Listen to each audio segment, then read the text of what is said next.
शाहजेब देसी अंडे रखे नहीं वाला ਜਨੈਣ ਤੱਕ ਦੇਖ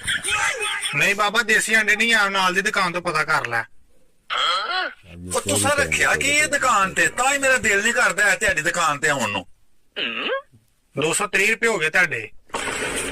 ਕੈਮਰੇ ਨੂੰ ਦੇਖ ਉਹ ਕਾਹਦੇ 230 ਰੁਪਏ ਤੇਰੀ ਦੁਕਾਨ ਤੇ ਖਲੋਤੇ ਆ 2 ਮਿੰਟ ਉਹਦਾ ਤੂੰ ਟੈਕਸ ਲਾਇਆ 230 ਰੁਪਏ ਮੈਂ ਤੇ ਅੱਗੇ ਨਹੀਂ ਤੇਰੀ ਦੁਕਾਨ ਤੇ ਵੜਦਾ ਹੈ ਮੁੰਡੇ ਨੇ ਦੇ ਕੀਤੀ ਤੇ ਮੈਂ ਇੱਧਰ ਨੂੰ ਆ ਗਿਆ ਵਾਂ 230 ਰੁਪਏ ਬਾਬਾ ਬਹੁਤਾ ਪੁੱਤਰਨਾ ਆ ਜਿਹੜੇ ਤੇਰੇ ਨਾਲ ਦੇ ਨੇ ਡੱਬਾ ਚੁੱਕਿਆ ਨਾ ਉਹਦੇ 230 ਰੁਪਏ ਬਣਦੇ ਨੇ ਉਹ ਕੱਢ ਰੱਖ ਇੱਥੇ ਇੱਕ ਵਾਰੀ ਘਰ ਚੱਲ